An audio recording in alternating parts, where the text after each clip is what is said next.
Black Star Network is here. Oh, I'm real revolutionary right now. Support this man, Black Media. He makes sure that our stories are told.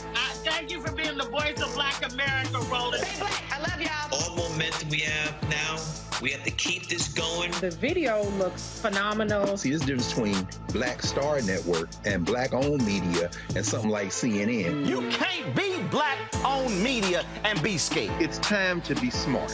Bring your eyeballs home. You dig?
Folks, today is Friday, October 14th, 2022. Coming up on Roland Martin Unfiltered, streaming live on the Black Star Network. Lots of questions remain regarding the death of a black man shot by police in Mississippi.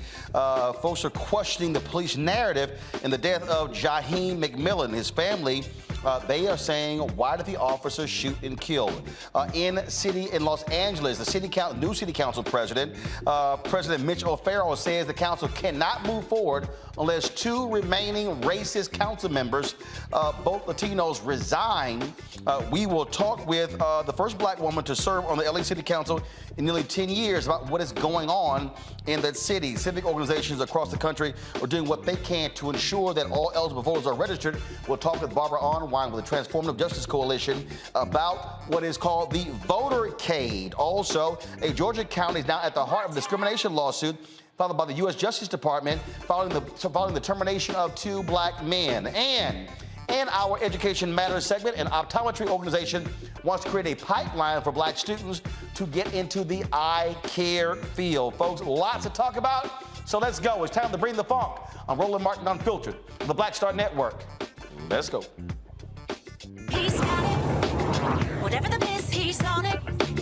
Whatever it is, he's got the scoop, the fact, the find. And when it breaks, he's right on time and it's rolling. Best believe he's knowing. Putting it down from sports to news to politics. With entertainment just for kicks, he's rolling. It's on go, y'all.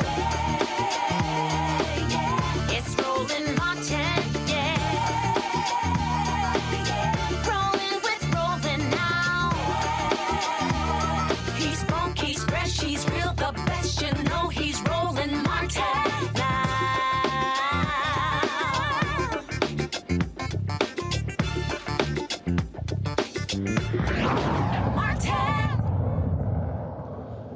All right, folks, conflicting stories out of Gulfport, Mississippi in the shooting of a black teen. Protesters are demanding the body cam footage be released in the shooting death of Jaheim McMillan. Witnesses say the 15-year-old was walking out of a store when a police officer shot him.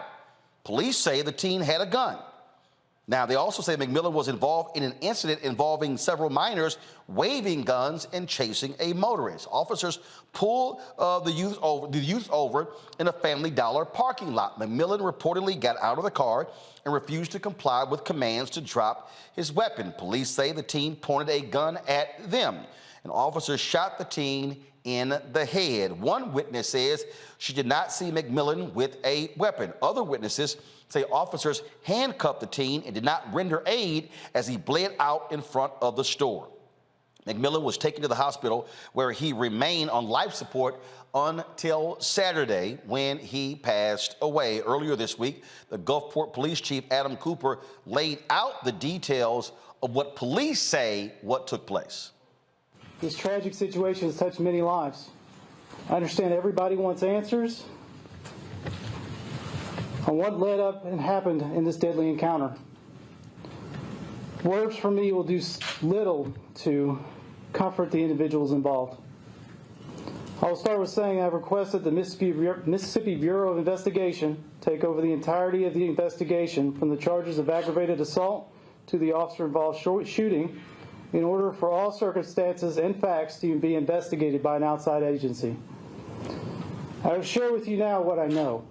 The Gulfport Police Department received a telephone complaint from a 911 caller about a motorist in a silver Kia Soul with a Georgia state license plate. Accompanied by several subjects later identified as McMillan, Bell, Thomas, Ellis, and Cooper. They were brandishing firearms at passing motorists and began chasing one of them. This occurred in the area of Highway 605 and Magnolia Street. This description of the vehicle is passed along with the tag information. It's distributed to our officers through the Gulfport Police Department Communications Division. The Kia Soul was located in the area of, the intersection of Pass Road and 8th Avenue as it was entering the Family Dollar parking lot. Two officers in two separate marked units entered the parking lot behind the vehicle. Immediately, two individuals exited the vehicle and began to flee. Officers exited their vehicles with loud verbal commands, giving them instruction to stop fleeing. One of the officers observed McMillan, who was armed. The officer gave chase to McMillan, gave orders for him to stop and drop his weapon. McMillan did not comply. McMillan turned both his body and his weapon towards the officer. The officer fired at McMillan. McMillan was struck by the bullet and fell. The same officer then turned his attention back to the vehicle. He observed one of the vehicle occupants outside the vehicle and another one exiting. The officer ordered the suspect to the ground, and he complied and laid on the ground. The suspect was later found to have a weapon in his waistband when he was taken into custody. The other individual still in the car was ordered to exit the vehicle and lay on the ground. He also complied and was taken into custody. The suspect that fled north that was pursued by the first officer was tracked down by canines. He was located. He complied, and he was taken into custody. A firearm was found in close proximity to him. McMillan was transported to a local area hospital, suffering from a single gunshot wound, and was later airlifted to an out-of-state hospital. There are lots of stories in traditional and social media on what transpired on October 6th at the Family Dollar at 8th Avenue and Pass Road. Many of them are simply wrong. People are posting and identifying our officer, Lieutenant Brian Watson, as the officer that was involved in this incident, along with the address, photographs of him, his family, and his children. Let me just say this. He has nothing to do with this. He was, in fact, out of state when this occurred. I respect everyone's right to freedom of speech and to protest. This simply is a malicious attack on a family for no reason and no basis in fact, and these actions are inexcusable. Mississippi law is now clear as of July 1st that the Attorney General's office now has jurisdiction in cases where officers use deadly force. The Gulfport Police Department is cooperating fully with the investigation. The Gulfport Police Department also conducts its own internal investigation to violations of its policy. If any are found, it will be taken into consideration, and it'll be... Okay, Chief, keep going. I have turned over all evidence, radio traffic, 911 calls to our dispatch center, as well as all dashboard camera, body cam footage from this event. I've been assured by the Attorney General's office this will be a timely and thorough investigation. The evidence will be released, as always, upon its conclusion. And that's all I have to say. Thank you, Chief. Trying to get Attorney Ben Crump and Jaheim's mother on Monday's show. But look, let's just be clear. Until they release the body cam footage, we can't believe the police. Let's go to my panel. Dr. Jason Nichols, Senior Lecturer, African American Studies Department, University of Maryland, College Park. Michael Imhotep, host the African History Network show. Matt Manning, Civil Rights Attorney. Glad to have all three of you on the show. Matt, I mean, look, we're simply at the point because where we have seen far too many police officers lie, that until that body cam footage is released, we can't accept the police's version. I can show you countless stories where the police said one thing happened, and then when we saw the body cam footage, it was a whole different story. You're exactly right. We can't take them at their word at this point because we've seen so many videos that show us what they said originally isn't the truth of what happened. Beyond that, what I found particularly troubling by Chief Cooper's statement is he spent so much time, rather than comforting the community and the family, so much time trying to chide the community. And if you noticed, he kept putting emphasis on the word complied. This person complied, that person complied. Your constitutional rights you still have whether you comply or not. So what's problematic about this is he's automatically putting everyone else on the defense and trying to set up this narrative that not only is this police officer and his family being attacked, but that, you know, the community needs to wait. And, you know, we did our due diligence by sending it out to an outside investigative agency. But all of that notwithstanding, I mean, this is a child. And for him to come out with that kind of callousness, I think shows you what we see in these cases. And you're right. We've seen way too many videos in the last few months, last few years, where what the police said originally didn't end up being true. So I'm surprised that they didn't get authority from the other state agencies to release this video if what they're saying happened actually happened, because that's usually what they do. Oh, absolutely. And Jason, you know, look, cops used to always, people automatically believed it. And I think part of the problem that we have in this country right now is that the public, especially the media, mainstream media, automatically runs with the police version when these things happen. And so all of a sudden, their version of events becomes the official narrative. And so in essence, you're trying to disprove with what they say. Well, guess what? We're not going to buy your version. Last night, we had Justin Fairfax on talking about the case of Donovan Lynch in Virginia Beach, where he was shot and killed by the cops. Cop didn't turn his body cam footage on. And so, again, hopefully this cop did. So until we see that body cam footage, we're not believing him.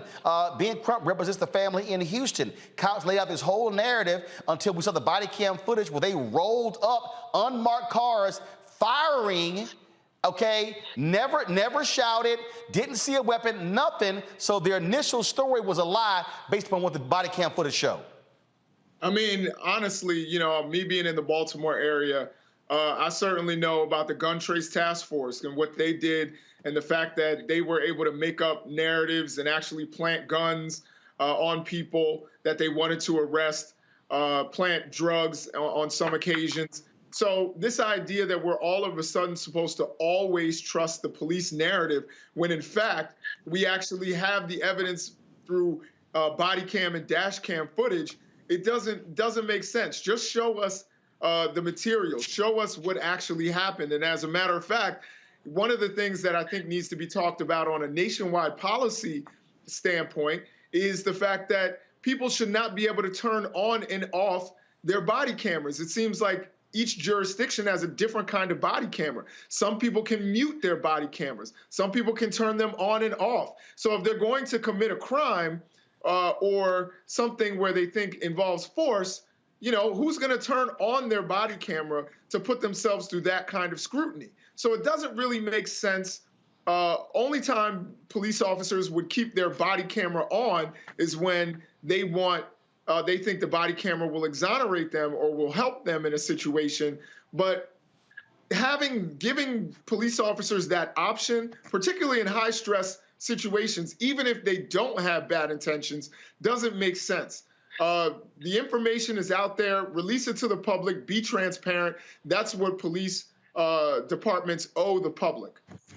No, and that's the thing. And we've seen examples. I think it was a story out of Ohio, Michael, where there was it was where the girl got into a fight.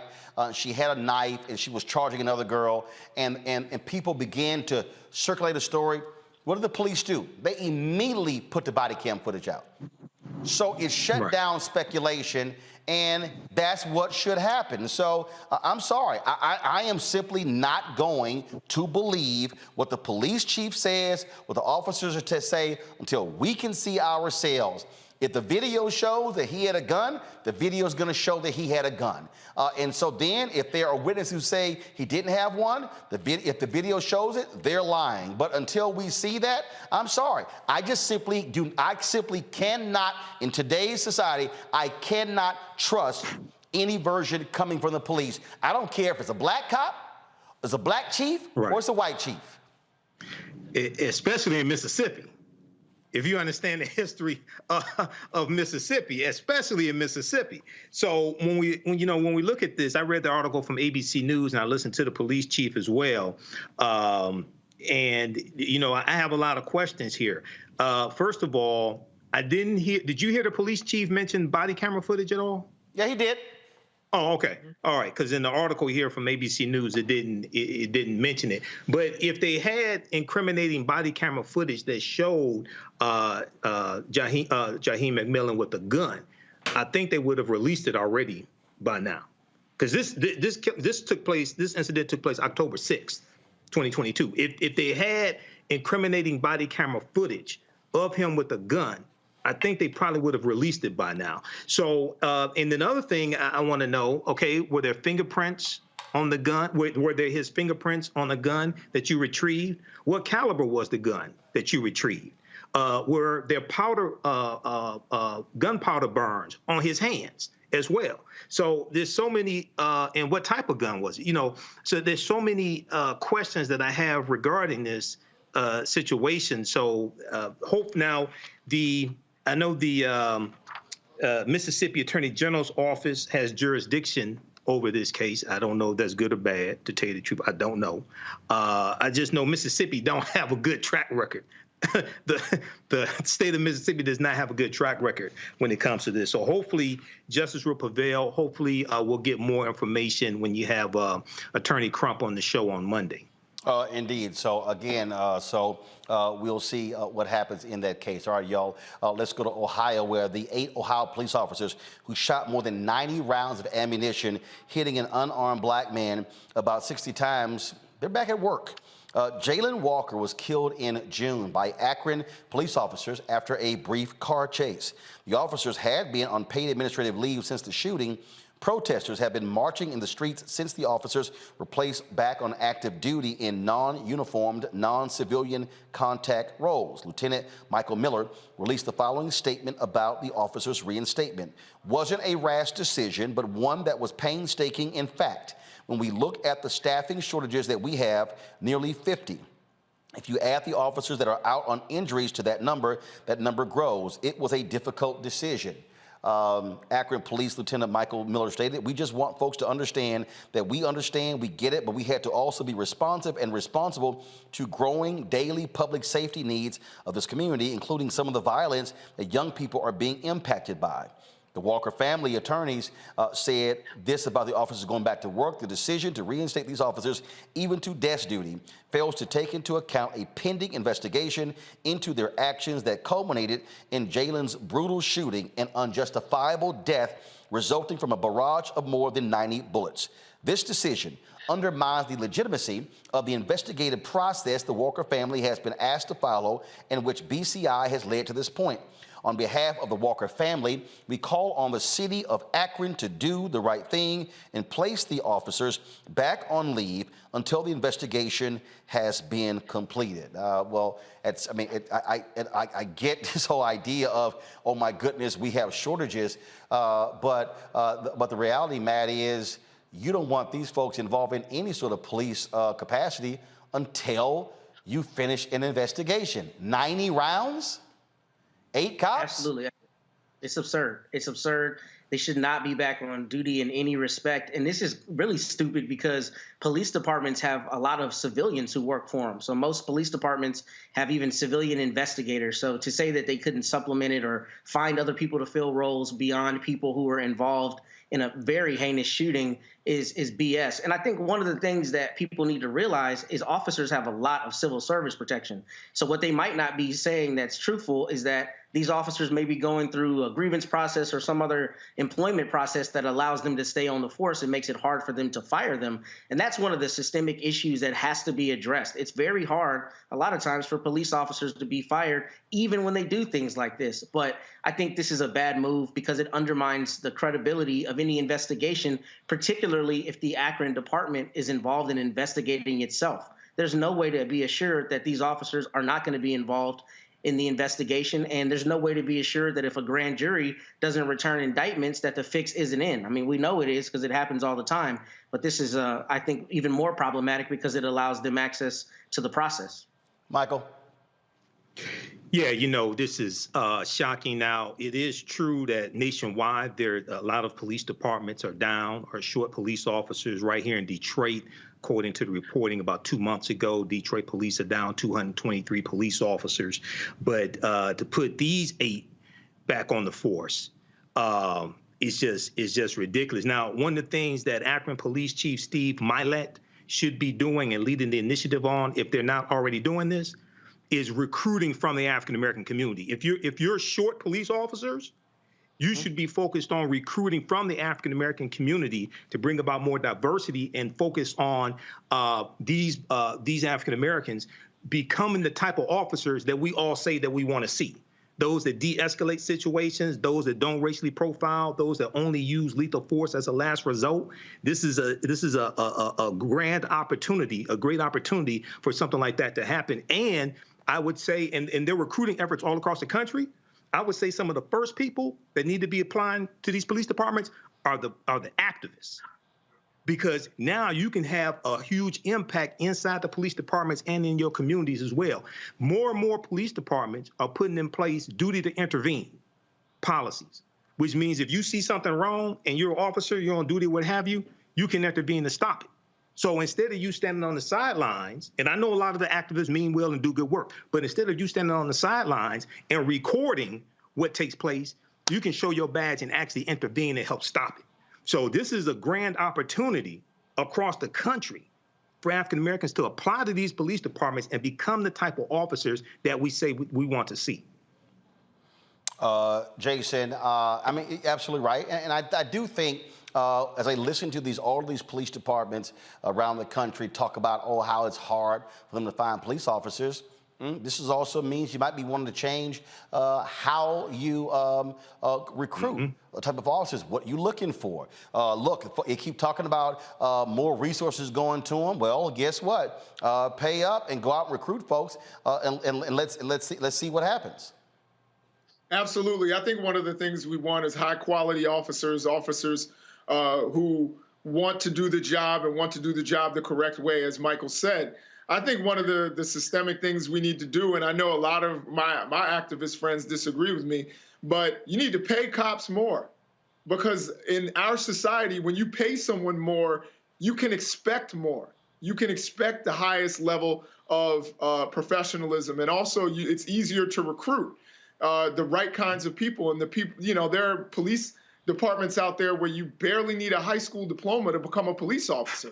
And we don't want 19-year-olds out there on the streets with guns. I know when I was 19, I would not have been the kind of guy you would have wanted to stop you at a traffic stop, particularly if you're agitated. So again, I think, one of the things we need is high quality policing. In a lot of places, I'm sure that there are staffing shortages, but I think in a lot of places, people think you need more police, but when actually you need better policing. So we need highly trained, high quality police officers, and we also need to pay them well. They need to be paid well. Absolutely. All right, folks, let's go to a break. We come back, more on Roland Martin Unfiltered, including the continuing drama with these racist council members in Los Angeles. We'll talk to a black city councilwoman about that very issue and what is happening there and why they still have not left 5 days after this audio recording became public. Folks, support us by downloading the Black Star Network app, available on all platforms: Apple phone, Android phone, Apple TV, Android TV, Roku, Amazon Fire TV, Xbox One, Samsung Smart TV. Also, you could join our Bring the Funk fan club. All your resources make it possible for us to do what we do. And so you can send check and money orders to P.O. Box 57196, Washington, D.C., 20037-0196. The Cash App is $RM Unfiltered. PayPal is R Martin Unfiltered. Venmo is RM Unfiltered. Zelle is Roland at RolandSMartin.com. Roland at RolandMartinUnfiltered.com. And of course, you can get my book, White Fear: How the Browning of America is Making White Folks Lose Their Minds. The book is available at Ben Bella Books, Amazon, Barnes & Noble, IndieBound, Bookshop Chapters, Books A Million, Target. Download it on Audible, or you can also order the book through your favorite black bookstore. We'll be right back.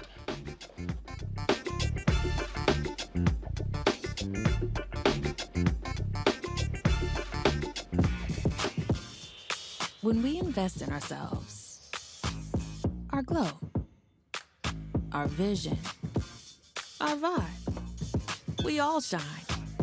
Together, we are black beyond measure. Libraries empower the community with education. Liberia Economic Development Initiative, LEDI, is hosting the International Life Changers Awards and Liberia's bicentennial to celebrate LEDI building the country's first modern public library and technology center. Join event host Roland Martin. Our honorees: Reverend Dr. Jamal Bryant, Zernona Clayton, Thomas Dorch Jr., Dana Lupton, Dr. Tammy Graysteele, on October 29th at the CNN Center, Atlanta. There are no public libraries in Liberia, but together we can change that. Get tickets at ledinow.org. When we invest in ourselves, we all shine. Together, we are black beyond measure. You know what's on the ballot. It's not just legislation and policies we believe in. It's democracy. Our democracy. There's a choice on the ballot between freedom and fear, between cruelty and compassion, between chaos and community, between voting or violence, and the end of rights generations have fought for. The extremists have a plan, a roadmap for a nation where your voice is silenced and your vote is a memory, where they count their votes and cast ours aside. That's why this year, this fight, this vote is so important. Register, engage, volunteer, fight back against the disinformation and despair, and most of all, vote, because your vote is all that stands between our future and theirs. Hatred on the streets, a horrific scene, a white nationalist rally that descended into deadly violence. White people are losing their damn minds. As an angry pro-Trump mob storms the U.S. Capitol, we've seen shooting. We're about to see the rise of what I call white minority resistance. We have seen white folks in this country who simply cannot tolerate black folks voting. I think what we're seeing is the inevitable result of violent denial. This is part of American history. Every time that people of color have made progress, whether real or symbolic, there has been what Carol Anderson at Emory University calls white rage as a backlash. This is the rise of the Proud Boys and the Boogaloo Boys. America, there's going to be more of this. Here's all the Proud Boys, guys. This country is getting increasingly racist in its behaviors and its attitudes because of the fear of white people. The fear that they're taking our jobs, they're taking our resources, they're taking our women. This is white fear.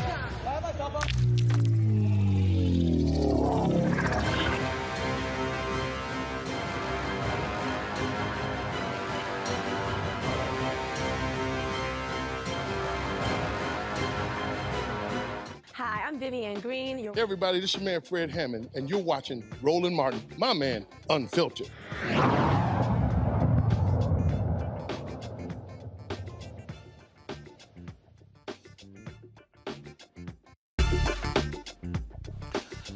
All right, the acting city council president in Los Angeles, Mitch O'Farrell, canceled today's city council meeting because two of its racist members, Kevin De Leon and Gil Cedillo, refused to step down after participating in this racist conversation that was captured and released. The audio was released on Sunday. Now, here is the city council president speaking.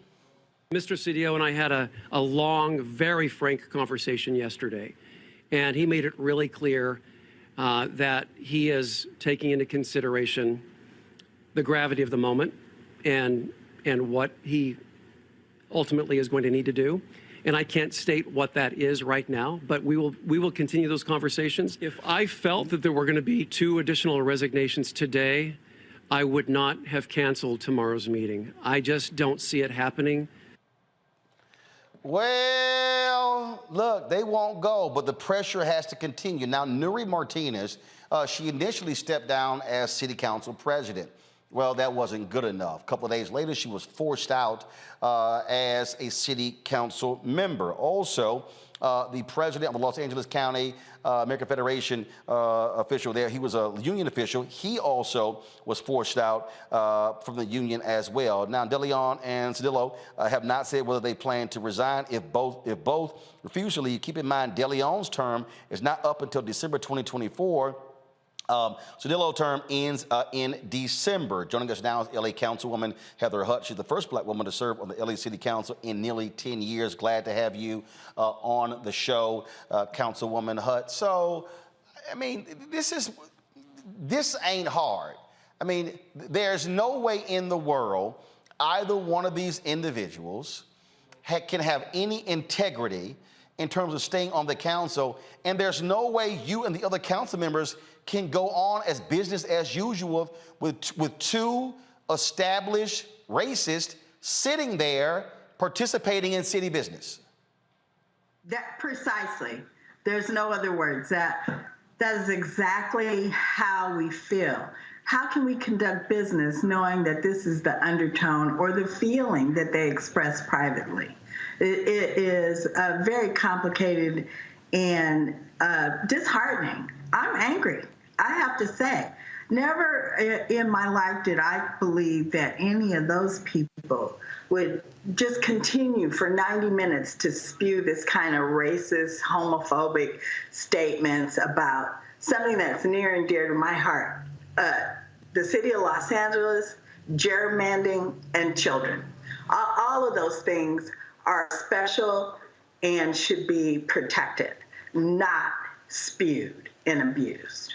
You know, and as I sit here and think about this, you know, what are their constituents saying? I mean, you know, are you seeing their constituents in their districts putting pressure on them?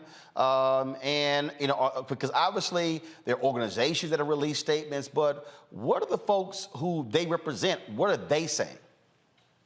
Very interesting that you asked me that. I went to a roundtable last night in CD1, which is Gil Cedillo's district, with the Awaken people, and they are very hurt of being considered less than human. If you listen to the tapes, they talked about them with no shoes on and little people and how did they even get here. They are hurt, disappointed. They have worked for many years to lift these people into leadership roles, and they feel betrayed.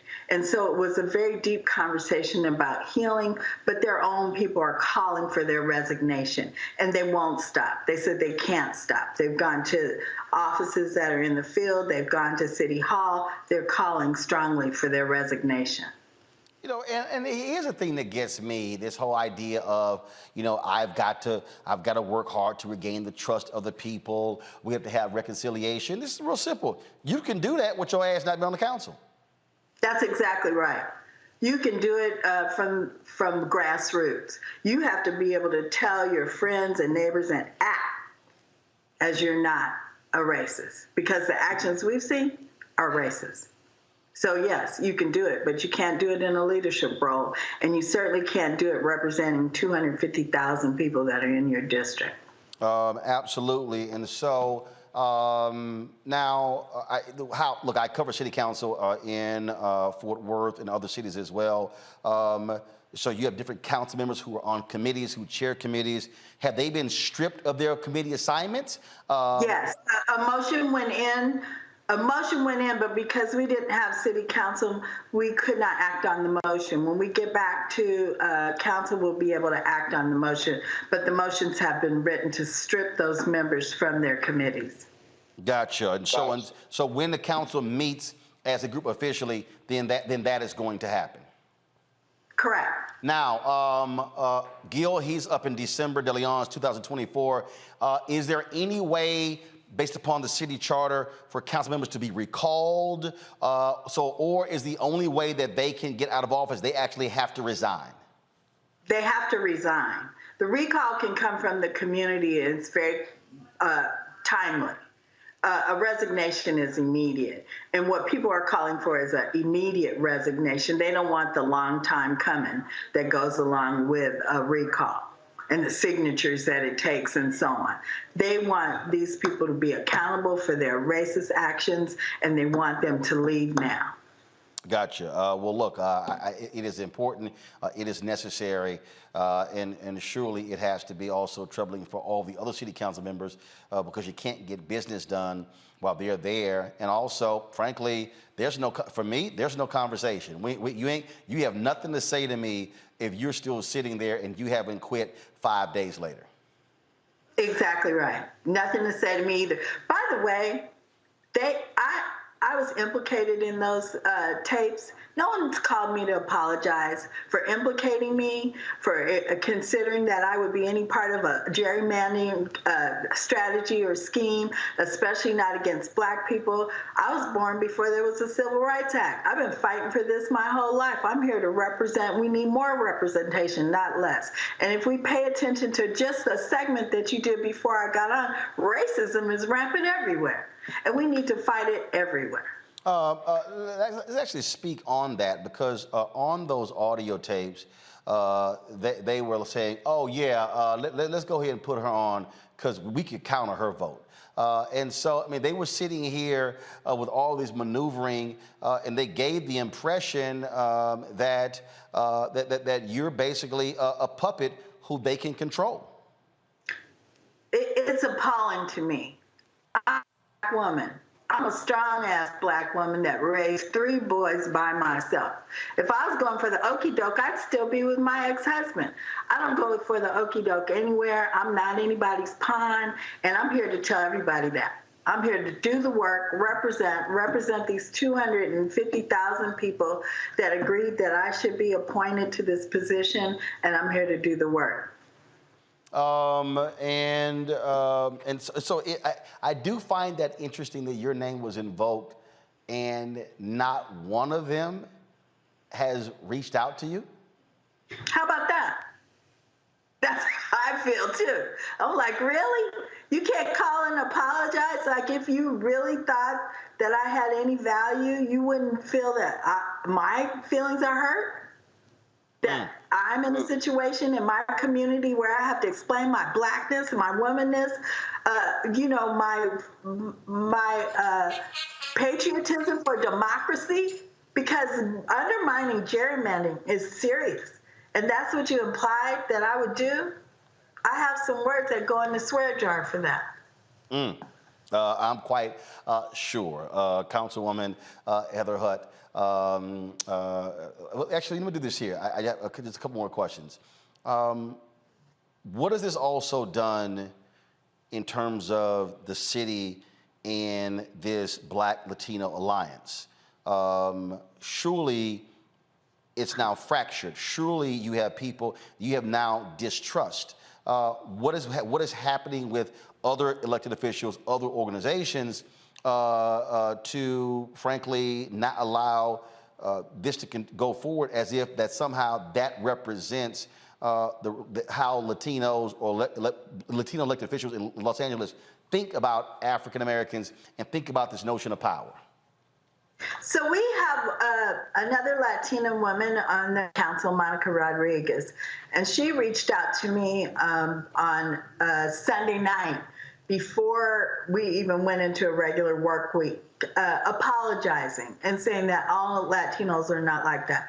Well, I know that. If I thought all were like that, I'd be just like them, you know, putting everybody in an all bucket. So I know better than that. I'm inspired right now because when you look at the film of people that are in the city council chambers or the ones that are outside the chambers protesting and asking for them to resign, they're of all colors.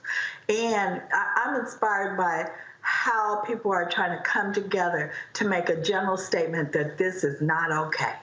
And so this is important to know that folks are not saying, oh yeah, this is who we are. They're saying this is not who we are. This is not okay. They need to go because they do not represent us. Questions, let me do this. Questions for my panelists. I'm sure, let's see if they have anything here.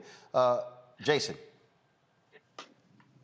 So first of all, thank you for the work that you're doing.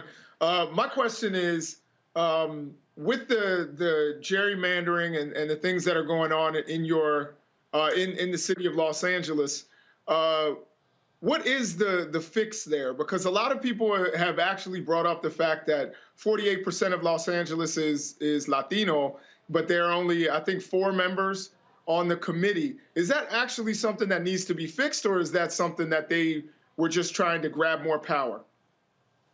I can answer this in a strange way.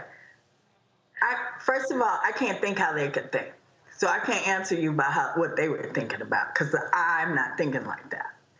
The second thing to know is the Department of Justice is going to look into this, and they'll give us those kinds of answers. I can't give you those answers. And I can't presume to think about what their ideas were. Can you? Can you figure it out? No. We don't know. Okay. All right. Thank you. Michael. All right. Thank you, Councilwoman Heather Hutt. Can you give us more details on the gerrymandering issue? What was the effect going to be? Because I was searching for this and I didn't really see this information. Can you explain the gerrymandering issue and the effect it would have, especially on the African American community there in Los Angeles?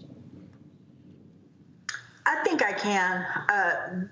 What they said in the tapes is that they could move the lines around so that there would be more of a Latino voting bloc in that space, which causes erasure. There wouldn't be an opportunity for any other race to run in that space, so that they could have control of more seats on the city council. Okay. So all right. The idea was to move when you're doing redistricting, the idea is to move the lines around so that you put a greater population in various spaces so that the vote would be significant. Okay. All right. Thank you. Matt. I have a 2-part question, Councilwoman, and thank you for being on this evening. So the first question is, what happens in the event there is like a lawsuit or there's a belief that the city council has engaged in gerrymandering? Does the California legislature step in? What happens in that instance? And then the second question is, when is the deadline for the new maps? Because I know cities around the country are dealing with this with the new census data. So what is the time frame during which the city council has to actually make remedial measures? The new maps occurred in December 2021. This conversation they had was October 2021. So we are currently living in the new space. I was appointed to this seat on September 2nd, 2022. So I have only been in this space for 42 days.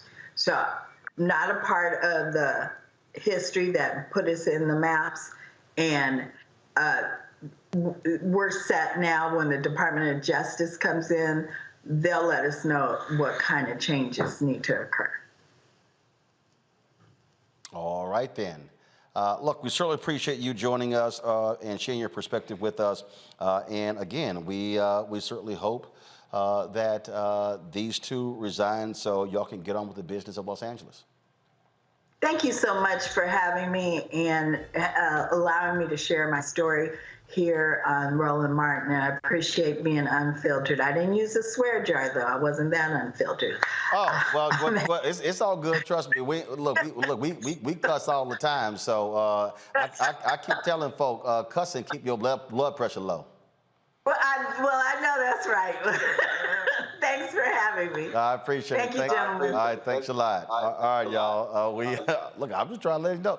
All right, look, some folk need to be cussed out. All right, y'all. Gotta go to a break. We'll come back, of course. So we'll show our Black and Missing for the day, and of course more news as well. So a number of things to cover. Hey, folks, do me a favor. I want you to download the Black Star Network app, available on all platforms. Download it right now. You might be watching on YouTube. That's fine, but you still can download the app.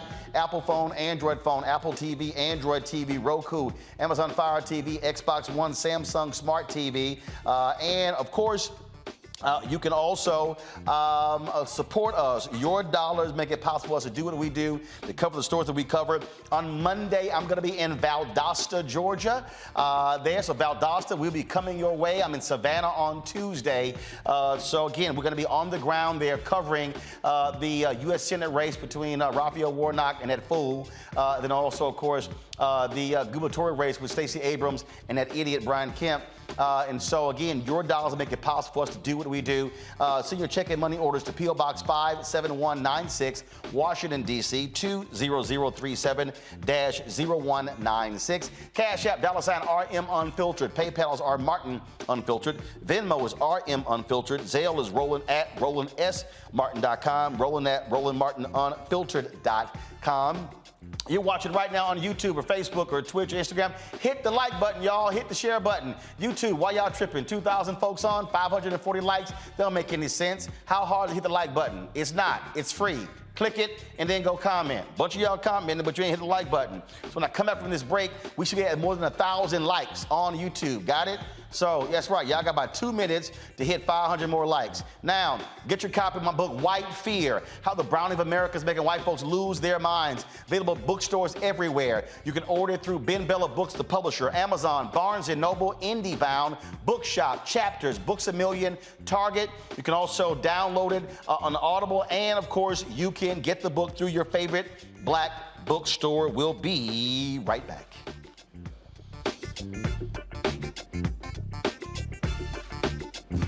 When we invest in ourselves, we're investing in what's next for all of us.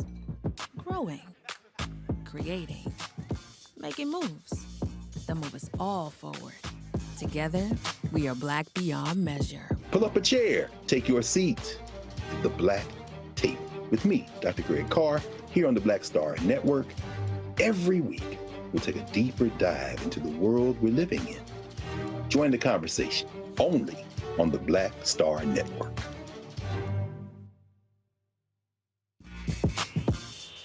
When we invest in ourselves, our glow, our vision, our vibe, we all shine. Together, we are Black beyond measure. It's about us. Everybody all together. We are in sunny South Dallas. The election is coming up. It's super important that folks know who they are voting for, but more importantly, what they are voting for. Y'all, we got some free shirts and free lunch right over here. Freedom is our birthright. No matter what we're up against, we're sending a message in Dallas and Texas and in the country. We won't back down. That's what this bus tour is all about. The housing cost is one of the most capitalized areas that we have found. People who are marginalized, that are brown and Black, we are suffering the most, and I think that we have the biggest vote and the biggest impact in this election. I'm voting for affordable housing, for sure. We should not be paying the cost of a utility failure because our elected officials are too proud to say, we need help. I know that we can bring out our people to vote. It's a part of our birthright. Right. It's a part of our heritage, and surely it's a part of our present and part of our future. That's right. That's what's up. And we won't black down. Forward that message to 5 friends, because in that message, it's got links to how to get registered, how to check your registration status. Like I said, 2:30 we'll start rendezvousing right here on this street. I am voting to let our voice be heard in the rural communities that, hey, we are people too. There are things that we need. Free shirts, free food, and lots of power. We are in Longview, Texas, where Black Voters Matter, 365. Whatever type of oppression a white supremacist throws our way, we will not back down. We are in relentless pursuit of liberation of our people.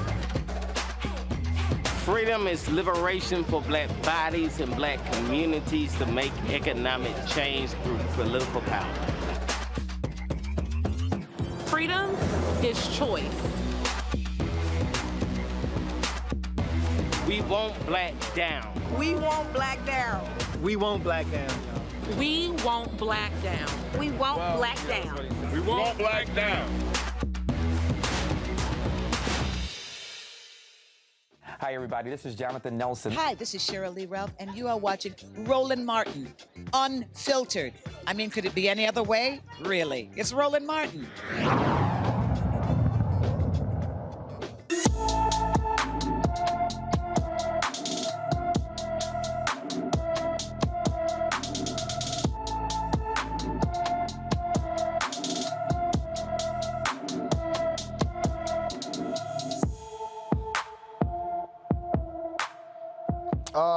Cherie Wright has been missing from Little Rock, Arkansas since September. Folks. The 14-year-old is 4 feet 10 inches tall, weighs 80 pounds, with brown hair, and that maybe dyed red and brown eyes. Anyone with information about Cherie Wright should call the Little Rock, Arkansas Police Department at 501-371-4829. That is 501-371-4829. Folks, a 7-second video of students reenacting the death of George Floyd at Louisiana High School during homecoming activities is circulating on social media. Take a look at this video.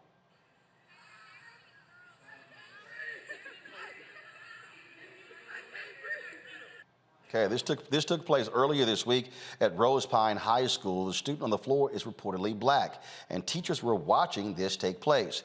Principal Joey Bartz posted this statement on Facebook yesterday. We are aware of a video that was posted on social media yesterday showing a group of our students reenacting a very serious and heartbreaking event. The disheartening, unfortunate display was not part of what Rose Pine High School had planned during its homecoming activities, but was enacted by a few students. In no way is this acceptable, nor does it keep with the heart and spirit of what we teach and preach daily. The school is working with all parties involved, including their parents, guardians. We will work tirelessly to educate our students on better choices.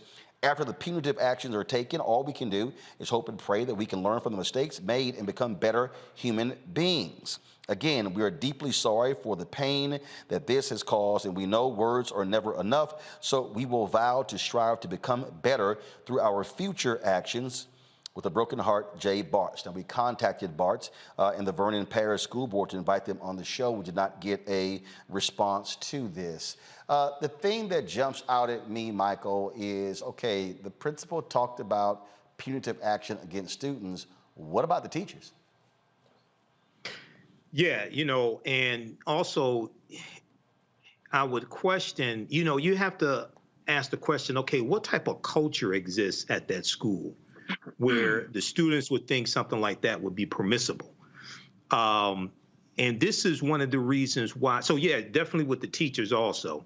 But this is one of the reasons why that treatment like that and other treatments that we have seen across the country and in schools and in society in general. This is why people like Dr. Carter G. Woodson, who co-founded the Association for the Study of Negro Life and History and created Negro History Week, which became Black History Month. He said that the history of African Americans needs to be taught in every school across the country, because a lot of the racism that we experience and the bigotry and the way we're treated comes from people not understanding our contributions to this country. okay, and thinking that we're lesser than. And it's acted out when we see displays like that. And the other thing I want to know is, maybe you have this information, Roland, because this is my first time seeing this. Was the African-American student being attacked, or was the African-American student willingly participating? Don't know now? It's only a 7-second video. Only a 7-second video. Okay. So you don't have anything else there. Okay. All right. Yeah, but things like this are disturbing, and you have to wonder, what type of education are these students getting in their homes? See, are they getting like anti-racist information in their homes, or are they getting information in their homes where they think something like this is permissible also? I don't think it's hard to actually answer that question. Jason, I don't think that's a hard question to answer. Yeah, no, I don't think that's difficult to answer at all. I think actually what Michael is saying, the opposite is happening. Now they're trying to ban books by Black authors that talk about Black experiences. They're trying to take any education that has to do with racism and racial oppression out of the curriculum. So we're seeing actually a backlash against things that make students better citizens, whatever background or race they come from. And, I just have to say it. I think everybody's probably thinking this, is the young Black man. I know I would be so disappointed in my son that he went along with what was going on there. I don't know that he knew the knee was coming, but even the police thing where they got him on the ground, I would be really frustrated with my son for even going along with that. And I don't know what activity was happening there, but I think the first person I would want to talk to is the young Black man, and so that he understands that playing along and pretending to be a criminal and pretending to be on the ground while you're being arrested at your high school is not acceptable. So I think that's one of the things that frustrates me with seeing this video. And certainly we need education, as Michael was saying, we need education that students can learn, where they actually become good citizens as they leave the school system. Not just, everybody says, oh, just math and reading and science. But no, we need actually to learn about what it takes to be a good human being and a good person and what's acceptable in our society. This idea that all of a sudden people are going to, come out and be anti-racist has never worked before. So why are we moving away from teaching kids and exposing them to books and to ideas that will make them good citizens? Absolutely. And at the end of the day, Matt, you've got to hold teachers accountable. They're supposed to be teachers. If they break up fights, they sure as hell should have said, "What are you fools doing?" And that should have been a teaching moment right on the spot. That's absolutely right. They should fire the teachers because it's indefensible. There's literally nothing the teachers can say that makes this remotely okay. They should punish the students harshly. But I kind of want to take a little different tack than Michael and Jason. I think both of them are right. I don't think they said anything wrong. But I think this is a direct result of what we've seen fomented since the presidency of Donald Trump. People are bolder, and they're finding ways every day to devalue simple things that show inhumanity. I mean, George Floyd's life and his life being stolen from him was broadcast across the world and started protests across the world. So the idea that these kids don't know the gravity of this is just, it's beyond me. I can't think of anybody that has a conscience that would do something like this. And I think we do need anti-racist education and all of that, but I think we also need to recognize that some people are depraved, and this is exactly what has been capitalized upon by particularly white supremacists in this age. So this doesn't surprise me, and I think the only way to respond to this is to have extremely harsh measures, primarily on the teachers because they're the adults in the situation. But schools punish kids all the time for considerably lesser things with very draconian punishments. So this might be a circumstance where they need to expel these kids to make the statement that we will not allow anything like this to take place on campus, and if it does, there's going to be a very harsh punishment. Oh, absolutely. That's exactly what should happen. And again, you expect leadership from teachers. That's what should be happening there. I saw this story here that I thought, well, actually, I'll do this in a second. I'm going to do this in a second. Because you want to talk about being stupid. Wait till I show you where the president of iHeartRadio in Atlanta got fired for using the N-word, and a black employee was in the car. Wait till I show y'all that particular story. And so we're going to break that thing down. All right, y'all, let's go to our next story, and that is we're talking about the election and what is happening in this country. What we're seeing is we're seeing down the focus. We're reaching in different states where the deadline to register to vote is coming. So some deadlines have passed. Early voting, like for instance in Georgia, starts on Monday, and so that's what's happening right now. And so what we're looking at really is the effort to protect the vote. Already, Republicans have been gearing up since Donald Trump lost, calling this the big lie and all sort of crap like that. But what they are doing is looking at targeting people, trying to get votes thrown out. They understand the margins. Remember, 2020, Biden-Harris wins Georgia by 11,000 votes. And so if they can throw out 5, 10, 15, 20,000 votes, that could be the margin of victory for Brian Kemp in the governor's race in Georgia, for Herschel Walker in the race against incumbent Senator Raphael Warnock, and the same thing in other states as well. Transformative Justice Coalition, they are one of the groups out there who is on the ground trying to protect folks' right to the ballot box, offering assistance as well. And so we want to show this here, of course. This is information here that they are working on. They have what is called a community votercade taking place on Saturday, October 15th. And you see the flyer, it says, bring your cars and join the National Votercade as we drive through Washington, D.C. to rally community and voter education, free food, music, voter registration information, and a banned book giveaways beginning at 9 a.m. At the Covenant Baptist United Church of Christ in Washington, D.C. And so this is one of many efforts, many groups that are out there doing the work on the ground, y'all, on the ground to get folks to vote. That's what's happening right now. And so joining us right now is Barbara Arnwine. She's the president of the Transformative Justice Coalition. Kim Crenshaw, she is, of course, a civil rights activist. Glad to have both of you here. And before we go, so we got to get Kim back because we were supposed to have an hour-long conversation with Kim on critical race theory because these people still out here acting stupid. But we'll do that another time. But right now, we're going to talk about this here. Barbara, these type of events, explain to folks why they are important because some will say, well, all right, fine, you know, okay, and you out, you know, Black Voters Matter out there, you're passing out free food, things along those lines. But a lot of people don't live and breathe this stuff. They don't even know that an election is going on. Absolutely. In fact, recent polling data has shown that in some African communities, only 50% of Black folks knew that we have an election November 8th. That's data from about a month ago. We are determined to turn that around. And so we have been on the road. This is our 7th day voter justice tour. We started in Minneapolis.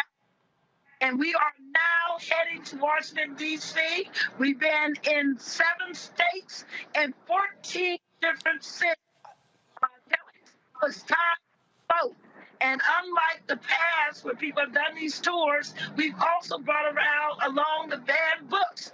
Because when they're saying that we need the vote, we also need the free eyes. We need the capacity to read the books so that people learn our racial past so that we can do better in the future. It's so imperative that every person who is capable of registering to vote do so and that they actually vote.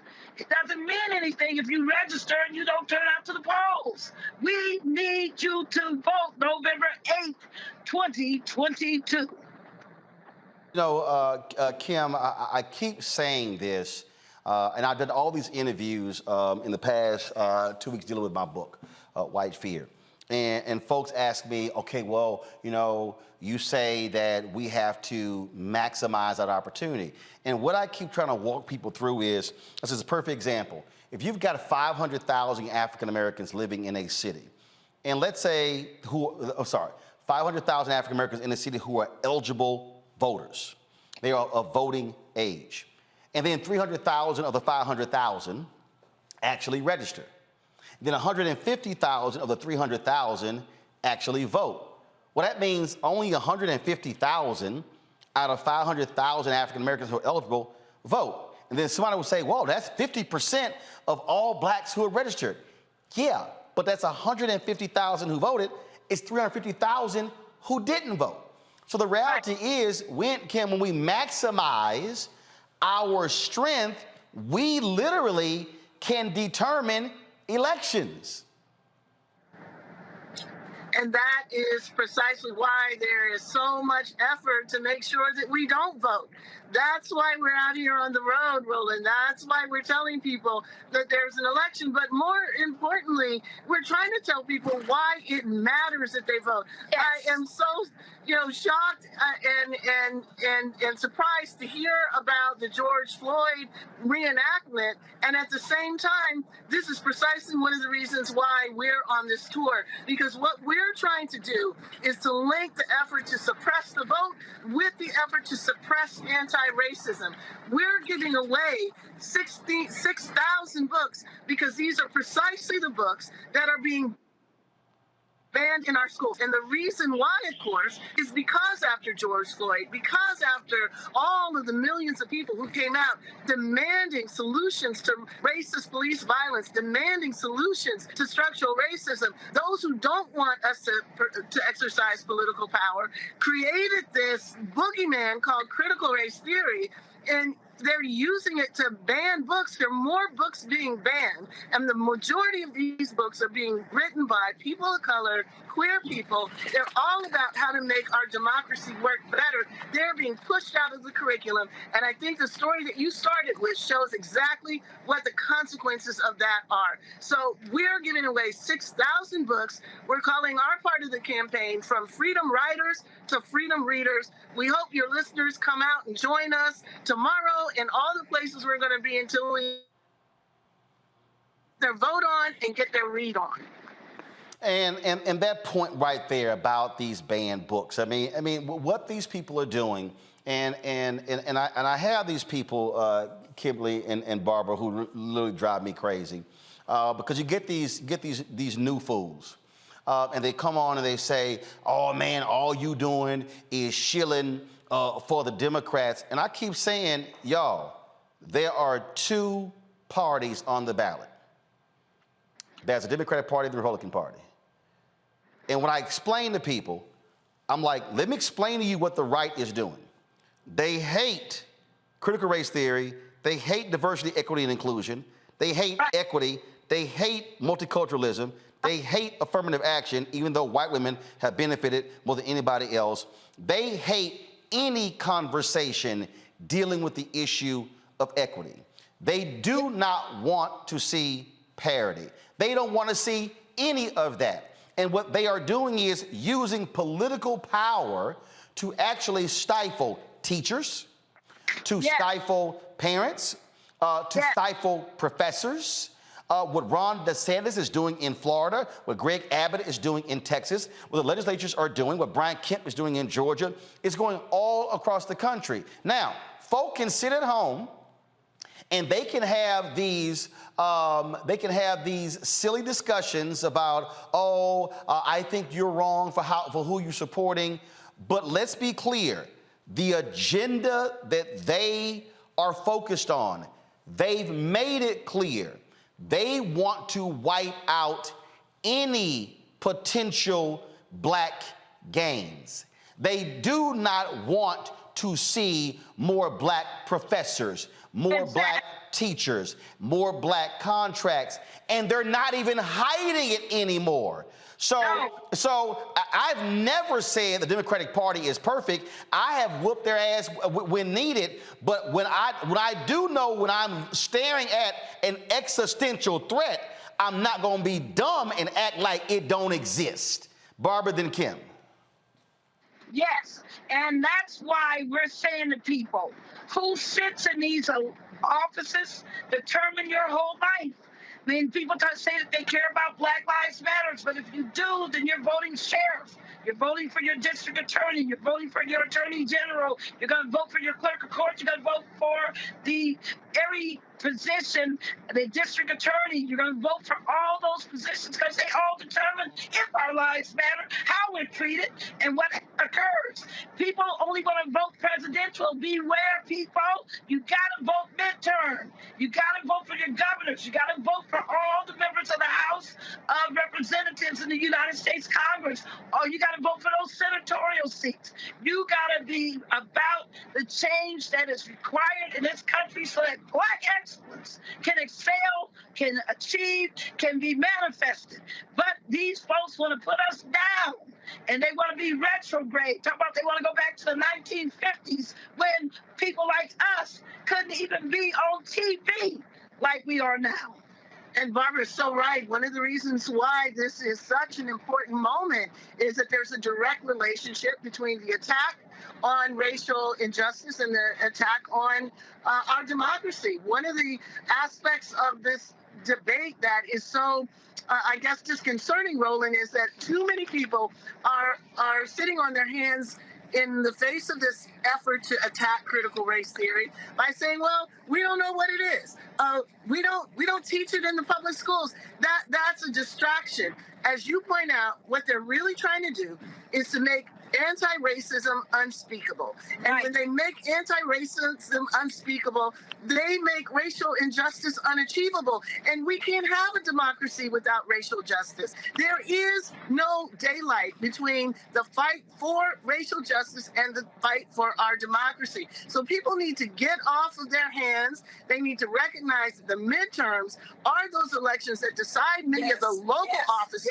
That's what has led to school boards that are trying to ban books by Toni Morrison, ban books by Ta-Nehisi Coates, ban books like Critical Race Theory, The Bluest Eye. I can go on and on. You got to see what they're doing under this attack on critical race theory, and you got to say, we've got something to say about this, and start on November 8th. You know, Roland, I just want to add one other factor. We just left Morgan State University earlier today, and it was shocking that one of the professors told us that most of the students that come have never seen a library, that they haven't had access to books, haven't had access to civics. None of that's being taught. There is a real attempt to deny us, just like they did before when we couldn't even read or write without being considered a criminal, when it was illegal for us to read or write.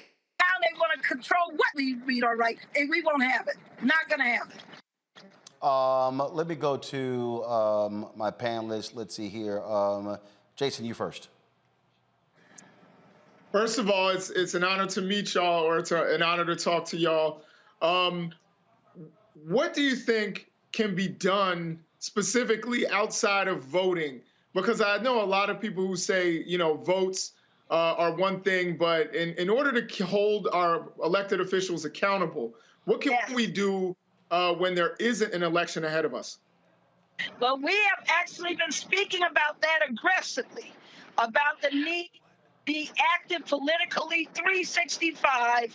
Don't think it's only about election day. It's about making sure that people that you basically hire, I said, but that you vote for into office are held accountable, that they do their job. If you're not showing up to these school board meetings, showing up to these city council meetings, if you're not calling these senators and representatives when you see that they're voting wrong, if you're not holding and saying, hey, I voted you in, I'm going to vote you out, you got to make sure that you are a democracy advocate 365. And I just want to underscore Barbara's point about showing up to the school boards. One of the reasons why this attack on anti-racism grew so quickly is because of the media's ability to go to these school board meetings and see white parents outraged about this lie that their children are being taught to hate themselves. What we didn't have was footage of black parents going to school boards being outraged that their children aren't being taught the truth about this country. And if we don't show up and show out, not just on the election, but every time made, then this is precisely the consequence of it. So we've got to look at this as an example of how bad it can get and say never again. That's why we're calling this, the good trouble. We're calling this from freedom riders to freedom readers. We've got to say no to this in the same way that we said no to segregation. Matt. Well, I want to echo Jason's sentiments. It's truly an honor to be on with both of y'all. My question is this: how have you decided where the stops on the tour are going to be, and when will you be in Texas? Because we definitely need y'all down here bad. Well, you got to know that one of our biggest partners is Black Voters Matters, and they've been doing the We Won't Black Down in Texas, and so that's one way we do it. The good news here is that there's 8 partners. We are working all across the country. Arkansas, we heard you. You want us to come? We've been listening to all these states that want us to come, and guess what? For 2024, expect us. We will be there. We're going to do a larger tour. This time we're doing 14 states and 26 cities. Honey, get ready for the next rollout. And in the interim, we're going to be training, like we just finished doing, Gen Z and millennials to be voting rights advocates. I want you to know we trained 37 already in this tour. 11 of them have shown up to be active. They're registering. One met me the other day and said she just registered 55 people. She went back out and registered another 100. I want people to understand, invest in our youth, invest in them as we build the newest, largest voting bloc in America, which will be young people. And I just want to add that we are going to, so we're ride or die on this. We're going to be on this.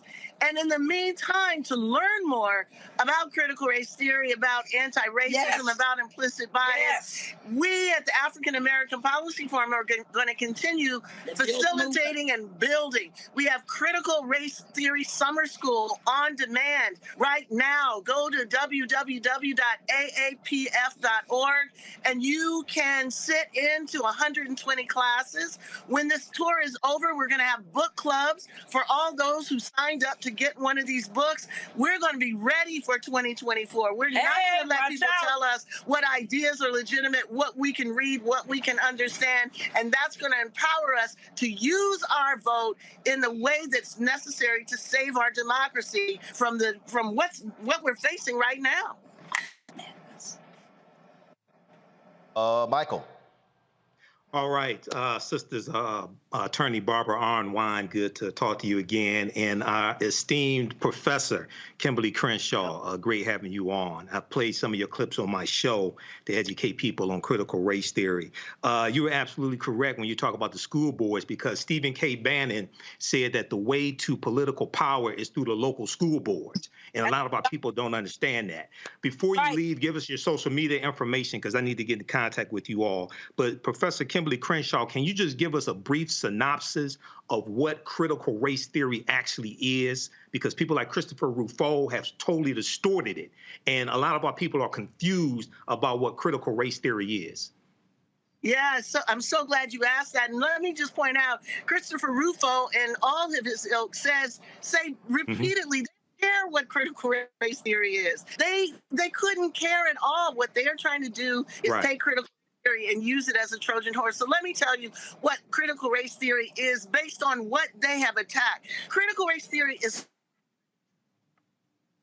practice, is a way of understanding what racial inequality in our country so long after the end of the civil rights movement. Why do our neighborhoods look the way they do? Why is there such a wealth gap? Why is there such a health gap? And so critical race theory pays attention to the ways that racial inequality is embedded in the structures of our institutions, in the everyday functioning. It is the way in which we have to acknowledge and recognize that we still have to give our kids the talk. Why? Because police departments are still places in which anti-Black violence is regular and reinforced every day. It's the same kind of reason why We have to put our hands on our steering wheel when we see the lights in the rearview mirror. This is the recognition that race still shapes life in profound ways, and colorblindness is simply a way to erase it, to make it unnameable, and not the legacy of everything we fought for unspeakable. So I now tell people, if you want to know what critical race theory is, look at what they're going after. Look at the fact they're going after the bluest eye. Look at the fact that they're going after the 1619 Project. Anything that tells the truthful history and contemporary consequences of anti-Black racism is what they are framing as critical race theory. So you don't have to be a critical race theorist. You don't have to be a law student or a law professor to know that what they're coming after is you. If they're coming after you, then you sure enough better show up on November 8th. That's right. Yes. Right there. All right, thank you. We certainly appreciate it. Thank you so very much. And Kim, I promise we will have you back because I want to have, again, a one-on-one, a thorough conversation because, and not only how we deal with this, because it's not going away. I laid this out in my book, White Fear. This is where we are and how they are going to be operating because they are attacking anything that deals with the issue of race, that deals with equity. It does not matter. Even Dr. Oz, that fool was running around, Mehmet Oz is running around saying that the Black Lives Matter movement was hijacked to talk about race. Well, it starts with Black Lives Matter, dumbass. These are not bright people. Barbie Arnwine, Kimberly Crenshaw, we certainly appreciate it. Thanks a lot. See you tomorrow, D.C. All right, absolutely. Thanks a bunch. Hey, folks, I was going to go to a break, but let's do this here. I want to dip into. Are they still debating in Georgia? So let's just dip a little bit into the debate between Senator Raphael Warnock and that idiot Herschel Walker. And just because he said something doesn't mean it's true. I have supported our police officers. I've called them and I've prayed with their families, like those officers lost in Cobb County when they were killed, doing what police officers routinely do. You can support police officers, as I've done, through the COPS program, through the Invest to Protect program, while at the same time holding police officers, like all professions, accountable. One thing I have not done, I've never pretended to be a police officer, and I've never threatened a shootout with the police. Well, and now I have to respond to that. We are moving on, gentlemen. I have to respond to that. And you know what's so funny? I am with many police officers, and at the same time, Mr. Walker, Mr. Walker, excuse me, Mr. Walker. Please, out of respect, I need to let you know, Mr. Walker, you are very well aware of the rules tonight. Yes. And you have a prop.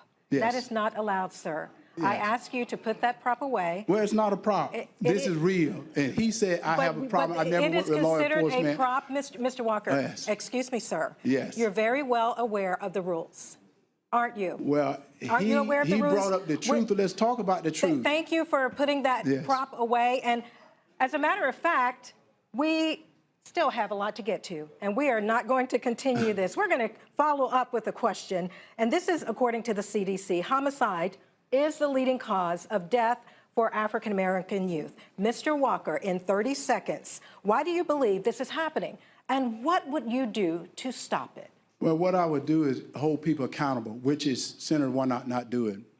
Believing in no cash bail, no accountability, that is a problem. People must be accountable for their action. And the truth lies with Senator Warnock because he said he was going to Washington to represent Georgia. He went to Washington to represent Joe Biden. That's the reason we're in the mess we're in today, because he represents Joe Biden and not the truth for Georgia. Senator Warnock, this follow-up for you. Same question. What do you believe homicides among African-American youth is growing? Why are those homicides growing, sir? And how do we stop it? Well, it's heartbreaking. And I've seen this up close as a pastor.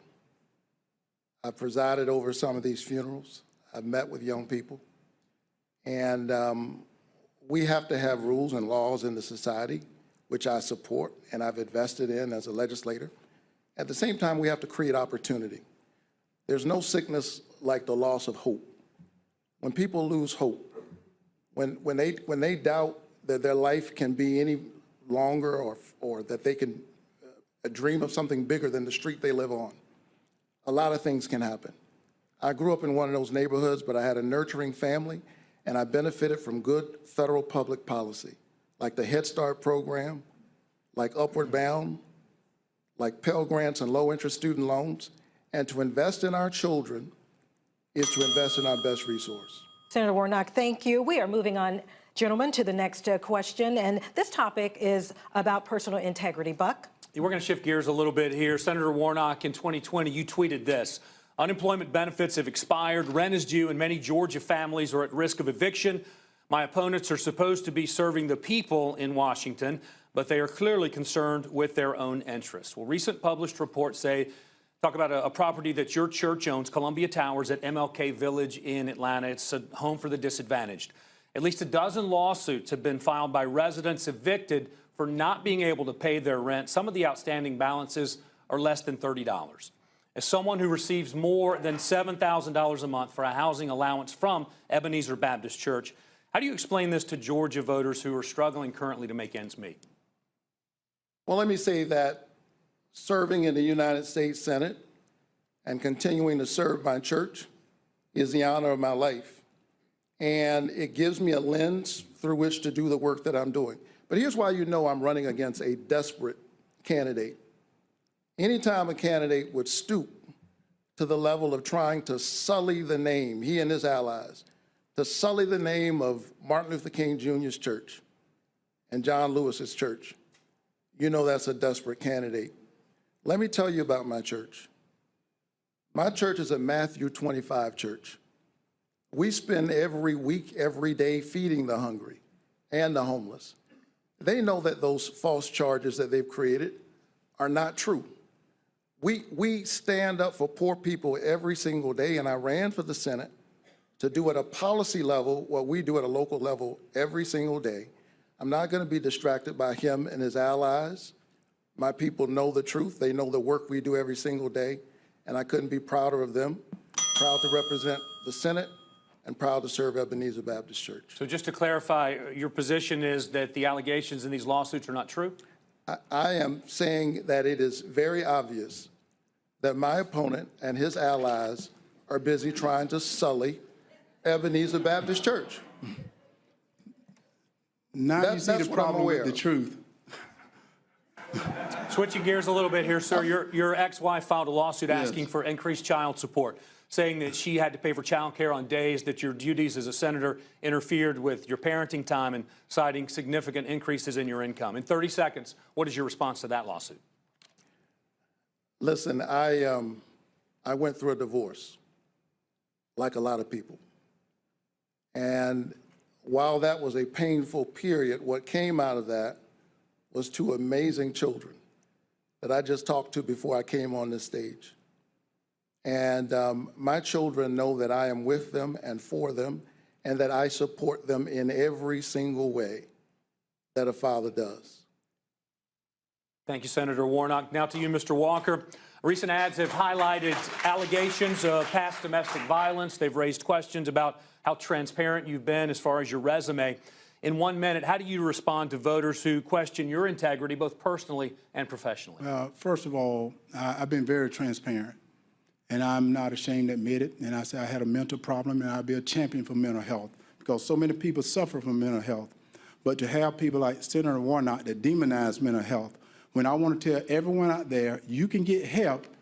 Don't listen to Senator Warnock and his people. You can get help. All you got to do is ask. All you got to do is ask. But the problem with the truth is you just saw it. You just saw it, because he won't answer that about evicting the people from the church. And I told him I will pay I'll pay their salary. You're evicting them right now during these hard times. We have not evicted. We have not evicted those tenants. I didn't write the article. I didn't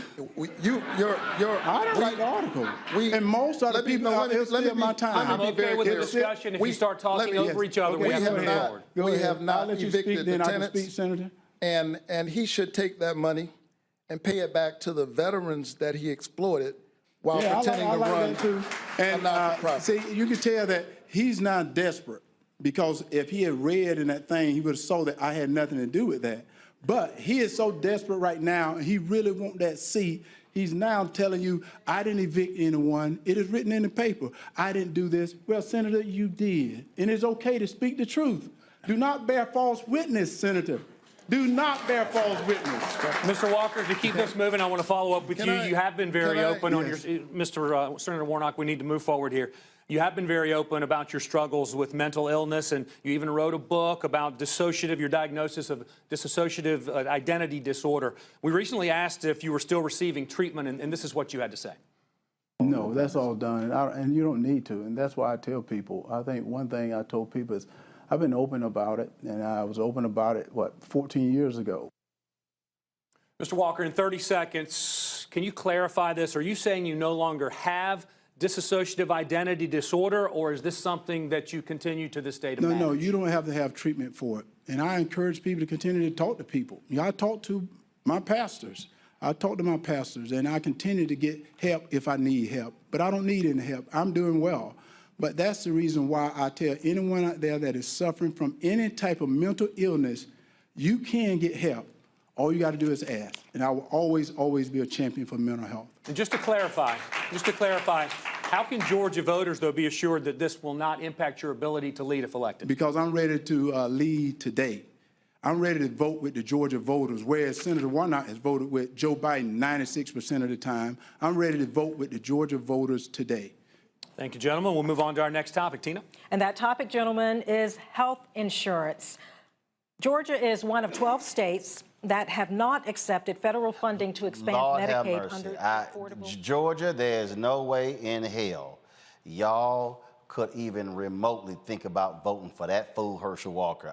Matt, Jason, and Michael, I'm looking at comments on social. I'm looking at, that is absolutely one of the dumbest people I have ever seen stand before the public to want to be a United States senator. Who am I going to start with first? You can start with me, Roland. Fine, go ahead. Well, see, you got to understand Georgia. And the white people in Georgia that support Brian Kemp, that support Donald Trump, this is the type of Negro they like.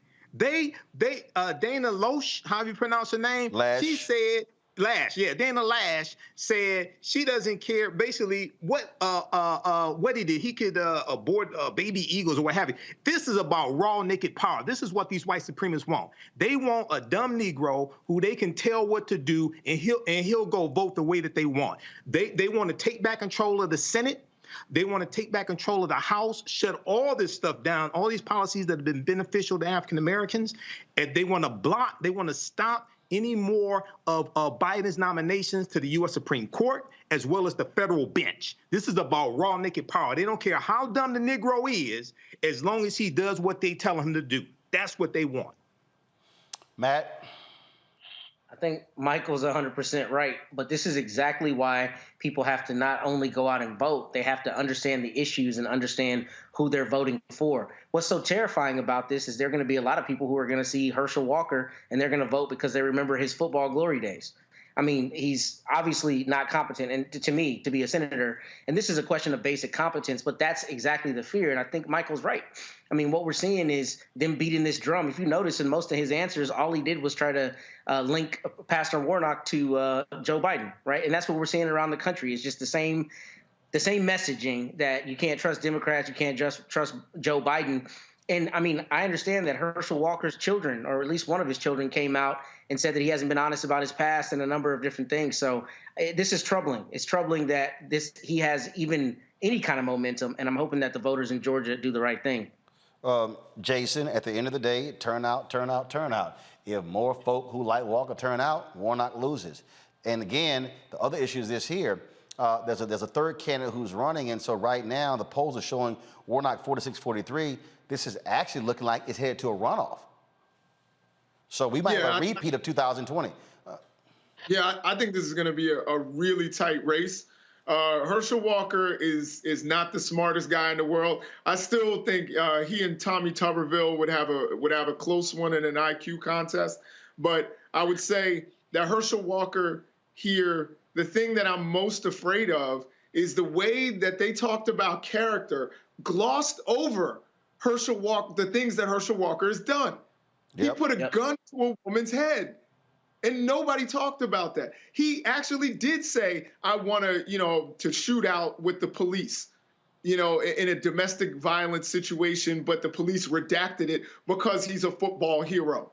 Like, these are the things that people aren't talking about. And the media, the mainstream media focused only on this abortion story, which to me was a pretty small story.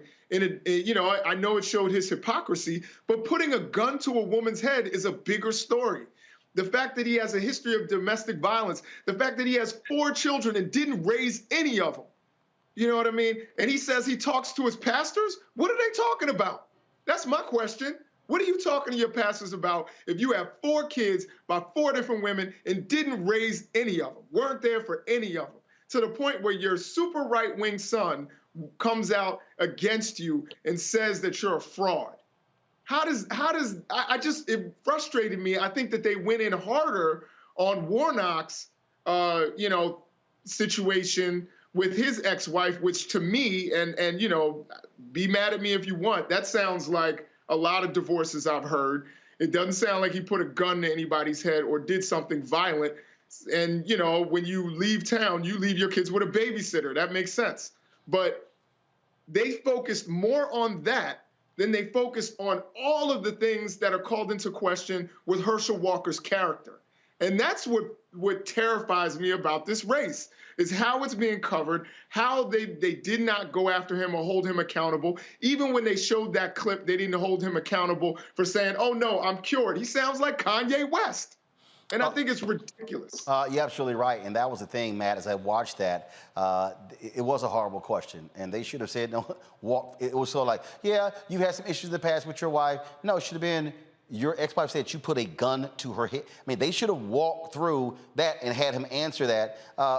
So I don't understand, in terms of what that rationale was. But yeah, it was like they were more in depth talking about Warnock, you paying more in child support, opposed to this fool who literally, and then you have one of his own children who said, yeah, my daddy abused my mother.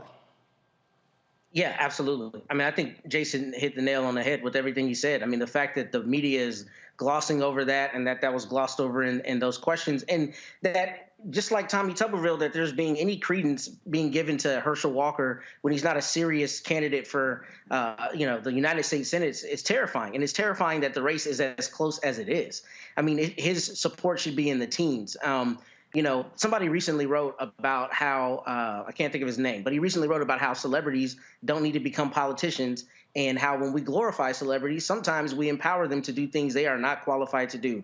This is example number 1 for that. He should not be in a realistic race for United States Senate, but the fact that he's that close in the polling is terrifying, because that shows you that people are looking at Herschel Walker, the guy they remember who ran the football, and not Herschel Walker, whose serious character flaws absolutely do not qualify him to hold public office, let alone the United States Senate.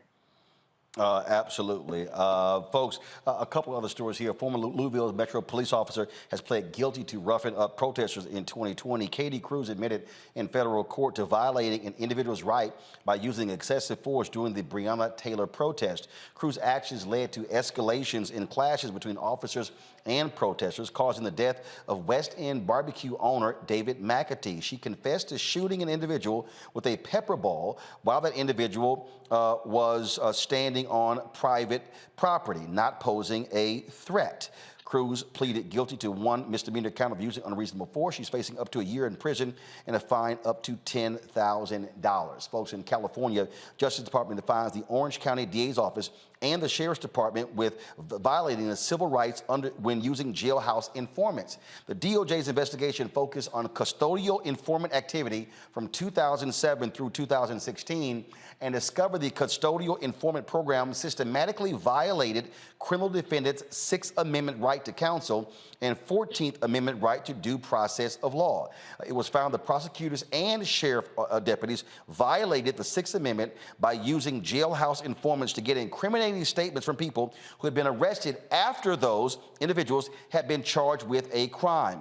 The department also found that Orange County prosecutors violated the 14th Amendment by failing to disclose exculpatory evidence about those custodial informants to criminal defendants. Matt, explain to people why this is so significant.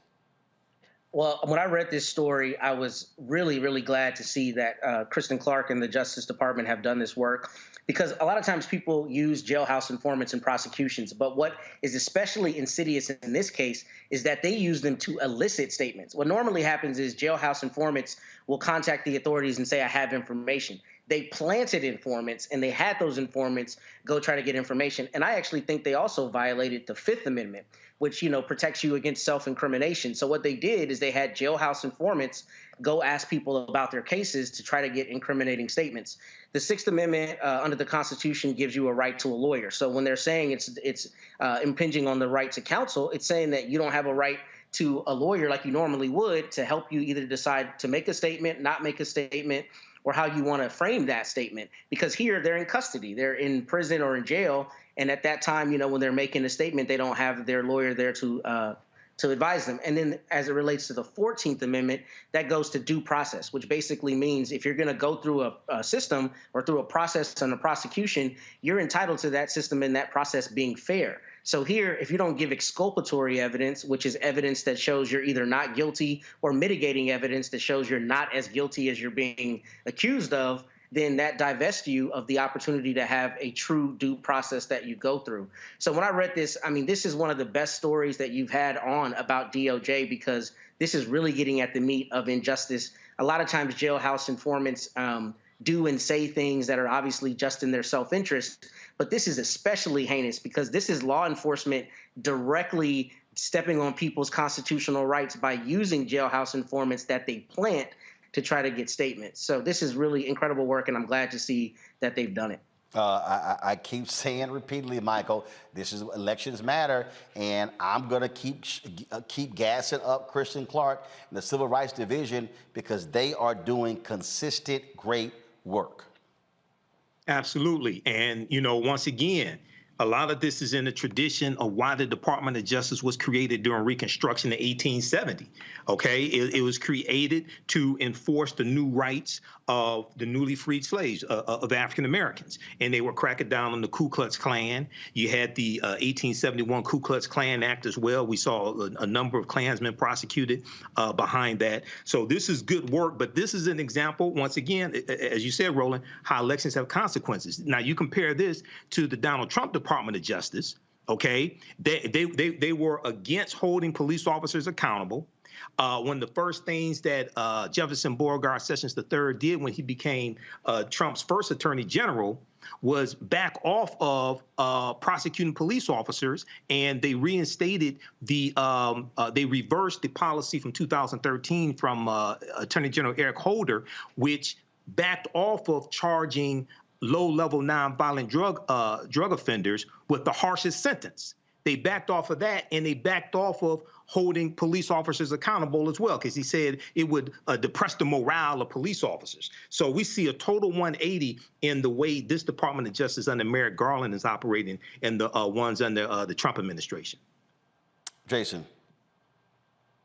Yeah, I mean, I think Michael and my other counterpart totally just broke it down 100%, that the DOJ is now under new management, and they've got new priorities. And I think what Kristen Clark is doing is the right thing, is cleaning up house around the nation and within our justice system, which whatever powers that they have, that they should use them the correct way. And we look at the other DOJ that was basically a law firm for the former president versus this DOJ, where the president is completely separate and they're investigating everything with merit, including his own son. I think you see the way executives should behave and also the way DOJ should handle their things within their purview around the nation. All right, folks, got to go to break. We come back, our Education Matters segment. I look forward to that. And we're talking about an effort to get more African Americans into the eye care industry. Folks, support us in what we do. Download the Black Star Network app, available on all platforms: Apple TV, Android TV, Apple phone, Android phone, Roku, Amazon Fire TV, Xbox One, Samsung Smart TV. Also, you can support us with your finances as well, joining our Bring the Funk fan club. Trust me, your dollars make it possible for us to do what we do. P.O. Box 57196, Washington, D.C. 20037-0196. Cash App is $RM Unfiltered. PayPal is R Martin Unfiltered. Venmo is RM Unfiltered. Zelle is Roland at RolandSMartin.com. Roland at RolandMartinUnfiltered.com. We'll be right back.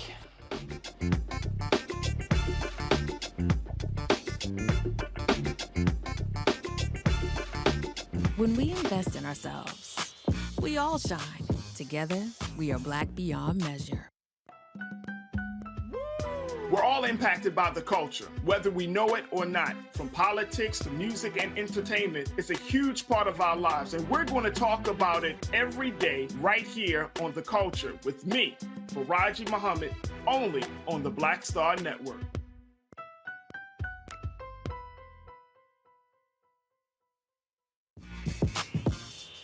When we invest in ourselves, our glow, our vision, our vibe, we all shine.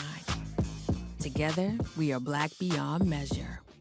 So this is Roger Bow. I got a message for Roland Ascot Martin. Buddy, you're supposed to be hooking me up with some of these ascots that you claim to wear. Where's mine, buddy? Hey, yo, peace, world. What's going on? It's the Love King of R&B, Raheem Devon, and you're watching Roland Martin Unfiltered.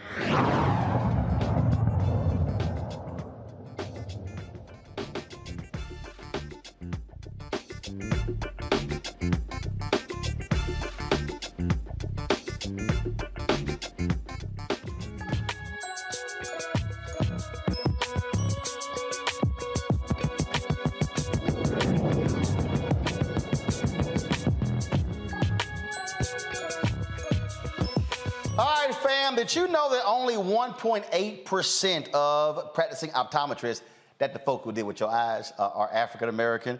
3.2% of students in optometry schools are African American, and 3.8% of faculty in colleges of optometry are Black. Black Eye Care Perspective wants to change that by creating a pipeline for Black students to get into optometry with their Impact HBCU initiative. Dr. Essence Johnson, Chief Visionary Officer, no pun intended, of the Black Eye Care Perspective, joins me now from Dallas to discuss how their program is going to help more Black optometrists. All right, so Chief Visionary Officer, okay, I got you. We see what you did there. First of all, what got you interested in going into this career? Because what often happens is, this is an example of non-traditional fields, frankly, when you talk about for African Americans. And it's sort of like someone sees someone else doing it, then they go, wow, I didn't realize it, then they actually do it. So what's your story? Yeah, my story is very similar to that. Many of us, it is that first eye exam that we had that got us introduced into the profession of optometry. For me, it was going to a career day. And after hearing all this politics talk, I wanted to go and be a lawyer, but my grandmother told me I would go to hell for lying. So I needed to find a new profession. And going into that career day where I went into the dark law school or lawyer room and then going into this bright, beautiful room, and there was a lady standing there in a white coat. And she happened to be a Black female optometrist, and she told me all about the profession of optometry. And from that meeting, I fell in love. My new career path and future was set by going to that career day presentation in middle school. Wow, pretty cool. And so you've been an evangelist ever since. No, yes, I definitely like to say I like to practice and preach optometry. And a lot of that is what we're doing here with Black Eye Care Perspective. We know that if you see it, you can be it. And we're trying to have as many touch points as possible with students, particularly students of color. And that's why we've been partnering with a lot of eye care industry partners to touch these students in any place of the pipeline that they're at. Our most recent initiative has been kind of on this Impact HBCU bus tour with VSP, where we're going to the historically Black colleges and universities. And this year we have been able to go to Florida A&M University. We've been to Tennessee State University, and just today and yesterday, I was on the College of Paul Quinn College. We were bringing their Eyes of Hope mobile vision unit to the campuses because we know that one, the eyes are the window to healthcare. They're the windows to just our education and our learning system. And if students cannot see well, they cannot do well in school. There are actually studies that show that people who are not getting their eyes checked as a young child, they're 5 times more likely to not succeed and to not go on to higher education. That 44% of students that have uncorrected refractive error, so just needing something as simple as glasses or contact lenses or other treatments to see better, they're not being successful in school, and the students on college campuses are no exception.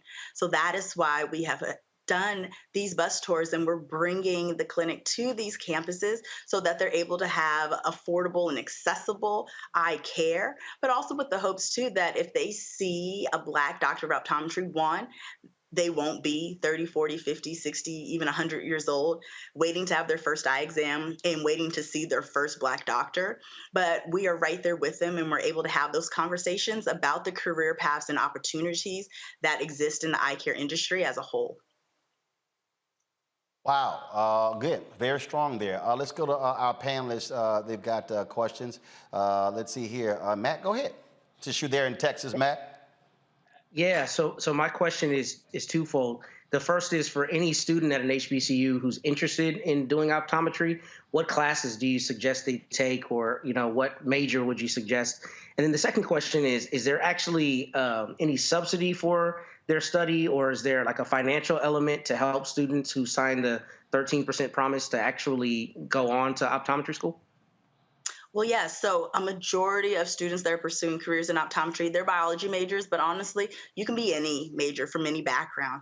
Of course, a lot of the prerequisite work is heavy in the sciences. So you're taking biology, chemistry, organic chemistry, physics. And then, of course, there's your other core prerequisite classes. And then we have what we call the optometry admissions test. There are 23 schools and colleges or schools and universities out there for optometry.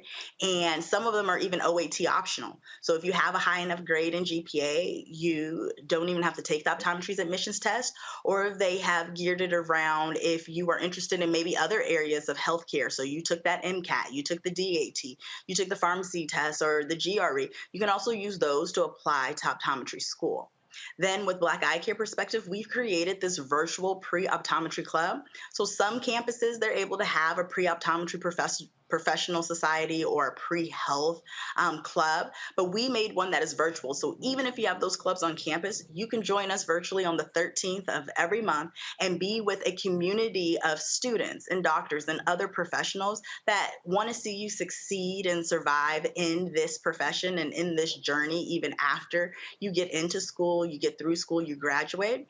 And with a lot of our advocacy work, there has been an increase in financial support for students. Before, many of us had to lift that burden by ourselves, but there are more opportunities for students to even get full ride tuition, all tuition paid at some of the schools and College of Optometry, increasing the amount of scholarships that are available, but also being a part of the club, we're showing them where those resources are.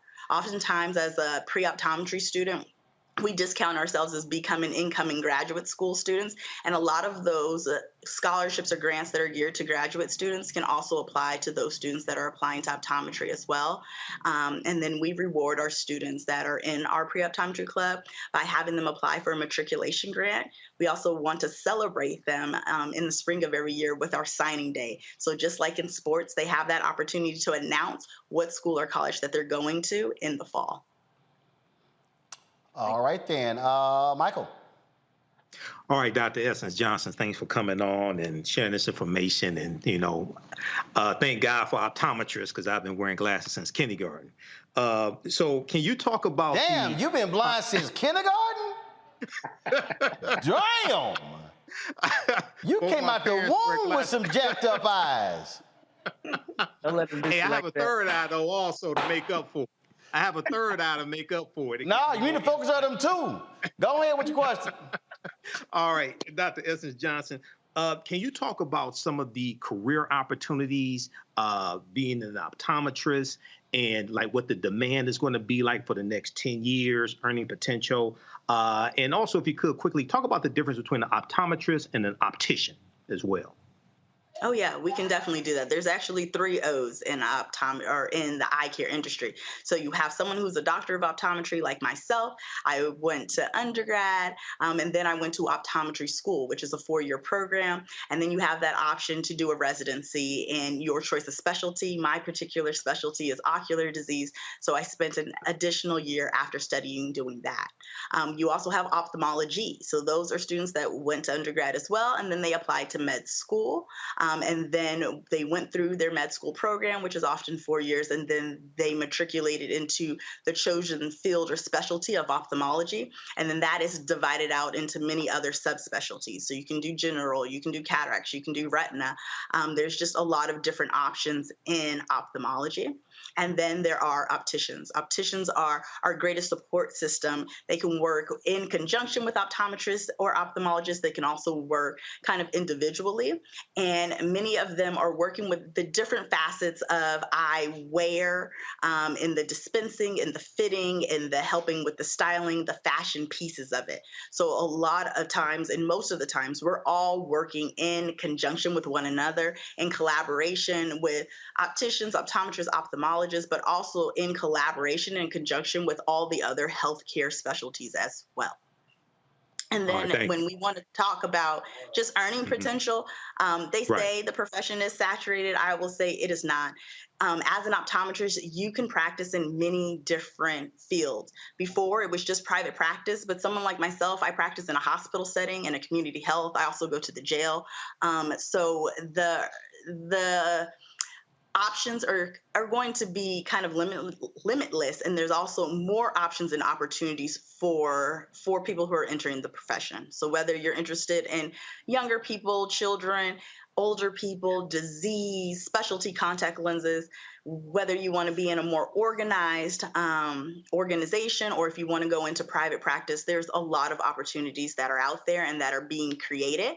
And if you don't want to be in a clinical capacity, there's a lot of other corporate options, speaking opportunities, advocacy, that you can do as well as a doctor of optometry. All right, thank you. All right, everyone get asked a question? Jason, that's right, Jason, you disappeared, you came back. So Jason, go ahead and ask a question. So I just wanted to know a little bit about your program where you are helping students, particularly HBCU students. And my question is, you know, I teach at a PWI and I teach in African American Studies. Is there anything that your program is doing for Black students at PWIs and other non-HBCU